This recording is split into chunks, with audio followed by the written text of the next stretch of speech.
warahmatullahi wabarakatuh. Saya Dr. Rotola dari Fakultas Tarbiyah, Program Studi Pendidikan Agama Islam di Kampus Institut Agama Islam Tafaqquh Fidin Kota Dumai. Video ini guna untuk memenuhi tugas akhir mata kuliah desain pembelajaran dan praktikum yang diampu oleh Ibu dosen Jenny Ramayana MPDI. Baiklah teman-teman, pada video kali ini saya akan membahas mengenai kurikulum merdeka. Kurikulum merdeka menurut Permendikbudristek, kurikulum merdeka adalah kurikulum dengan pembelajaran intrakurikuler yang beragam, di mana konten yang dihasilkan akan membantu peserta didik mendalami konsep dan menguatkan kompetensinya. Baiklah teman-teman, judul pembahasan materi saya hari ini adalah 7 perencanaan guru dalam kurikulum merdeka tahun pelajaran 2023 dan 2024. Ini merupakan suatu yang penting untuk persiapan implementasi seorang guru dalam kurikulum merdeka, terutama bagi satuan pendidikan yang sudah menerapkan kurikulum merdeka ini pada tahun ajaran 2023-2024 ini. 7 perencanaan guru dalam kurikulum merdeka tahun pelajaran 2023-2024 ini lebih dikenal dengan istilah perangkat ajar, yang mana perangkat ajar ini dapat kita buat dengan melakukan kegiatan sebagai berikut. Yang pertama, seorang guru harus melakukan analisis terhadap capaian pembelajaran sesuai dengan Beskap nomor 033 tahun 2022. Dan setelah kita menganalisis capaian pembelajaran, maka kita harus merumuskan tujuan pembelajaran atau alur tujuan pembelajaran. Yang ketiga adalah guru harus melakukan merumuskan prota dan promes, yang mana prota dan promes ini dapat kita pedomani dalam proses pembelajaran. Setelah itu guru harus mempersiapkan asesmen diagnostik, yaitu gunanya sebagai bahan acuan untuk kita melanjutkan menyusun modul ajar. Yang kelima adalah merumuskan modul ajar, yang keenam adalah merumuskan bahan ajar, dan yang terakhir guru harus melakukan perencanaan asesmen formatif dan sumatif. Baiklah teman-teman, marilah kita ikuti bersama proses menyusunnya. Nah, pertanyaan pemantiknya adalah bagaimana cara membuat dokumen tersebut. Untuk kita membuat dokumen tersebut, kita harus memiliki 4 dokumen. Apa saja itu? Yang pertama adalah keputusan Kepala Beskap nomor 033 tahun 2022, yang sebagai acuan kita dalam mengambil capaian pembelajaran yang akan dianalisis. Dan yang kedua adalah panduan pembelajaran dan asesmennya. Yang ketiga adalah keputusan Kepala Beskap nomor 009 garis miring HKR tahun 2022. Dan yang terakhir adalah kalender pendidikan. Nah, mari kita bahas satu-satu teman-teman. Yang pertama itu adalah melakukan analisis terhadap capaian pembelajaran. Dalam melakukan analisis capaian pembelajaran ini, kita tentunya sudah mendapatkan itu tujuan pembelajaran dan alur tujuan pembelajaran. Setelah kita menyusun tujuan pembelajaran dan alur tujuan pembelajaran, maka kita juga bisa mengetahui apa saja itu indikator-indikator yang ada di tujuan pembelajaran. Sebab dari indikator inilah kita bisa membuat deskripsi dan rubrik yang kita butuhkan. Nah, kemudian dari hasil analisis CP ini, terutama pada bagian rasional yang harus kita baca, itu pada dimensi P3, yaitu profil pelajar Pancasila, yang elemen atau sub-elemennya itu harus kita kembangkan, kita tumbuhkan, dan kita kuatkan pada saat pembelajaran intrakurikuler itu berlangsung atau dilaksanakan.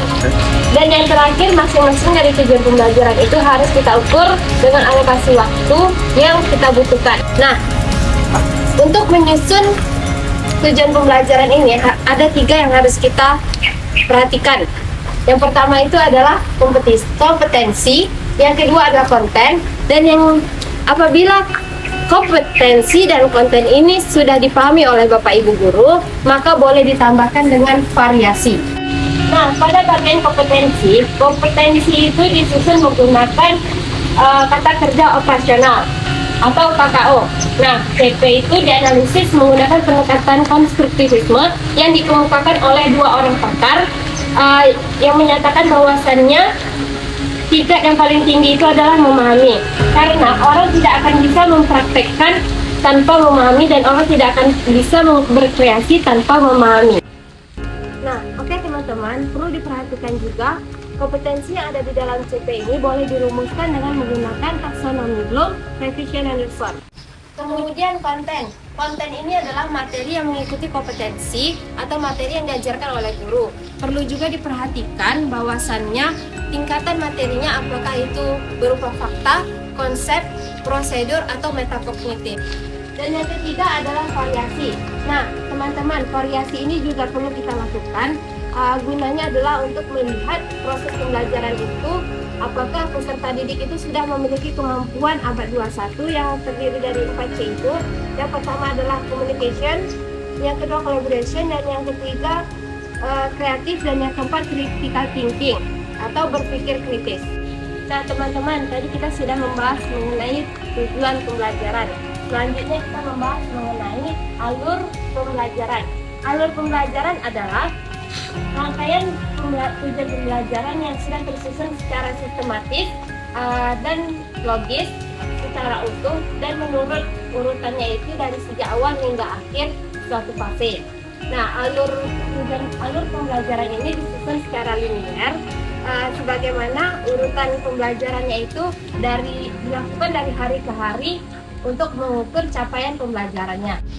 Nah, teman-teman, dalam menyusun alur tujuan pembelajaran atau ATP, ada langkah-langkah atau hal-hal yang perlu diperhatikan dalam menyusun materi atau kompetensi yang berdasarkan pada yang pertama itu, materi yang disusun itu dimulai dari yang mudah hingga ke sulit, yang kedua adalah dari yang sederhana ke kompleks, yang ketiga adalah dari yang konkret menuju abstrak, yang keempat dari jenjang rendah menuju jenjang yang tinggi, yang kelima itu urutan kronologis ruang lingkup materinya, yang selanjutnya itu adalah disusun secara linear, dan yang terakhir itu urutan pemberian bantuan terhadap peserta didik.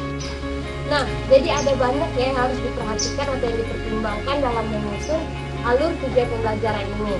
Hanya guru mata pelajaran sajalah yang bisa mengetahui materi apa yang terlebih dahulu yang akan diajarkan kepada peserta didik sesuai dengan tujuan pembelajaran yang sudah diurutkan untuk pembelajaran selanjutnya. Nah, mari kita lanjut ke pembahasan yang selanjutnya, yaitu adalah membuat prota dan promes. Dalam membuat prota dan promes ini sebaiknya dilaksanakan atau dibuat dengan sederhana saja karena dia sudah tersusun secara sistematis sehingga bisa lebih mudah untuk kita melakukan proses pembelajaran. Tentu dalam membuat prota dan promes ini ada hal juga yang harus kita pertimbangkan. Minggu efektif atau hari efektif apa yang harus kita tuliskan dalam semester 1 dan semester 2 ini. Nah, ini merupakan contoh dari semester 1 yang dimulai dari Juli hingga Desember, yang mana ada berapa total jumlah minggu efektif dan tidak efektifnya. Kemudian dari perhitungan alokasi waktu inilah baru kita bisa menyusun program tahunan. Inilah yang bisa kita tindakan dari analisis tadi, yang kita analisis tujuan pembelajaran dan alur tujuan pembelajaran dalam proses pembelajaran yang sudah diurutkan dalam suatu fase tadi. Kemudian pada lingkup materinya itu juga memudahkan kita untuk mencari sumber-sumber materinya dan kita menuliskan sumber-sumber materinya tersebut. Nah, dan juga pada tujuan pembelajaran ini masing-masingnya itu sudah ada JP-nya di setiap semesternya dan semester berapa yang akan kita buat.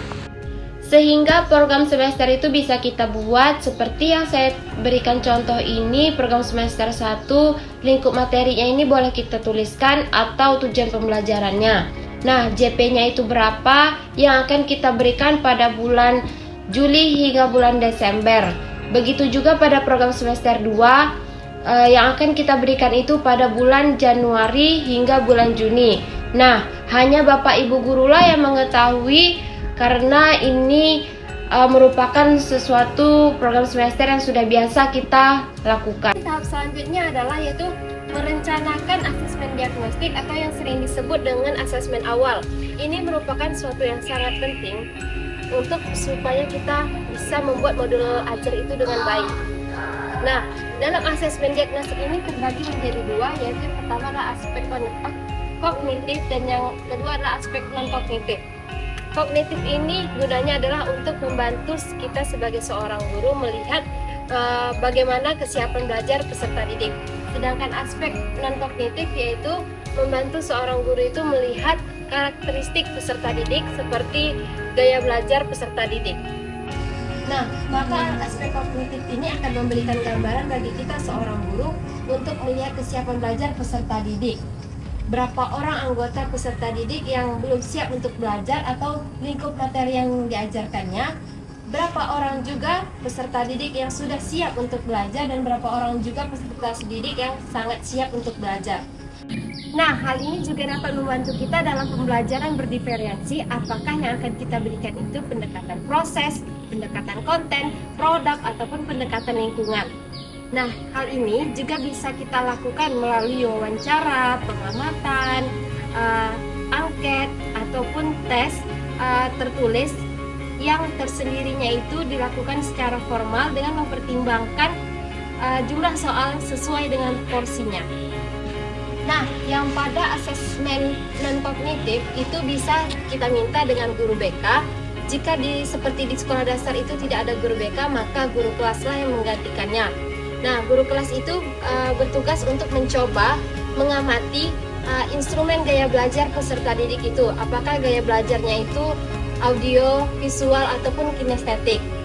Kemudian minat dan bakat peserta didik itu seperti apa, bagaimana proses lingkungan belajar peserta didik itu seperti apa, itu adalah yang harus diamati oleh guru kelas.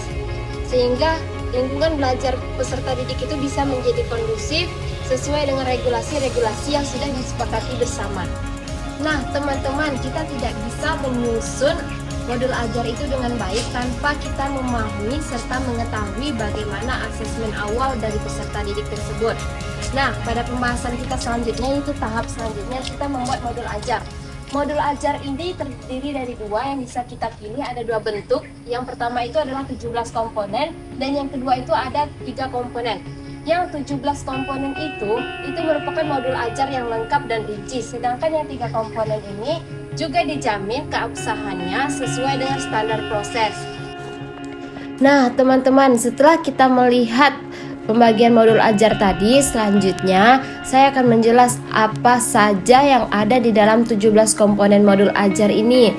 Nah, yang pertama itu adalah informasi umum. Dalam informasi umum ini sudah seharusnya ada di dalamnya itu identitas sekolah, kompetensi awal, profil pelajar Pancasila, sarana dan prasarana, selanjutnya target peserta didik, dan yang terakhir itu model yang digunakan. Nah, sedangkan pada bagian intinya itu adalah tujuan pembelajaran, pemahaman bermakna, pertanyaan pemantik, kegiatan pembelajaran, asesmen, pengayaan remedial, serta refleksi peserta didik dan guru. Pada bagian lampirannya itu juga harus ada nih teman-teman, lembar kerja peserta didik, bahan bacaan guru, glosarium, dan daftar pustaka. Kemudian pembagian modul ajar yang selanjutnya itu adalah 3 komponen yang mengacu pada standar proses. Nah, terdiri dari identitas. Di dalam identitas itu mencakup tujuan pembelajaran, kemudian kegiatan pembelajaran, dan selanjutnya itu terakhir asesmen. Nah, ini tergantung Bapak dan Ibu guru ingin memilih pembagian model yang mana, modul ajar pembelajaran yang 3 komponen atau yang 17 komponen. Tergantung karakteristik peserta didik yang dibelajarkan oleh Bapak dan Ibu guru. Kemudian kita juga akan merencanakan asesmen formatif dan sumatif, karena asesmen ini merupakan yang sangat penting untuk 7 perencanaan guru dalam kurikulum Merdeka ya teman-teman. Yang saya sudah paparkan di atas ini contoh dari asesmen formatif dan sumatif. Masing-masing tujuan pembelajarannya itu sudah tertera indikatornya. Nah, jenis asesmennya apa? Apakah formatif atau sumatif, kemudian bentuk asesmennya itu apakah unjuk kerja atau tertulis, kemudian kita juga membuat instrumennya. Sekaligus di sini kita juga akan merencanakan KKTP-nya ya teman-teman. Jadi instrumen ini dari asesmen yang kita lakukan yang sudah dianalisis tadi sangat berguna untuk kita menentukan KKTP-nya. Nah, inilah untuk Bapak Ibu guru bentuk untuk kita merencanakan asesmennya. Oke, baiklah teman-teman, yang ini adalah tahap terakhir dalam 7 perencanaan guru dalam kurikulum Merdeka tahun pelajaran 2023-2024, yaitu kita juga harus mempersiapkan bahan ajar. Yang mana seperti kita ketahui bahan ajar itu terdiri dari dua. Yang pertama itu adalah bahan ajar cetak dan yang kedua adalah bahan ajar non cetak. Bahan ajar cetak yang biasanya kita gunakan itu adalah seperti LKPD, presentasi, modul, buku, diktat, majalah atau yang lainnya. Sedangkan yang bahan ajar non cetak itu biasanya kita gunakan adalah seperti CD, internet, proyektor dan lain-lainnya.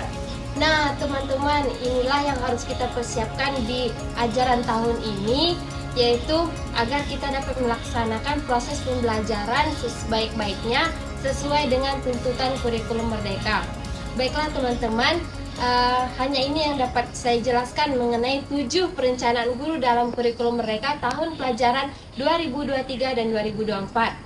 Saya akhiri dengan wabillahi taufiq walhidayah. Wassalamualaikum warahmatullahi wabarakatuh.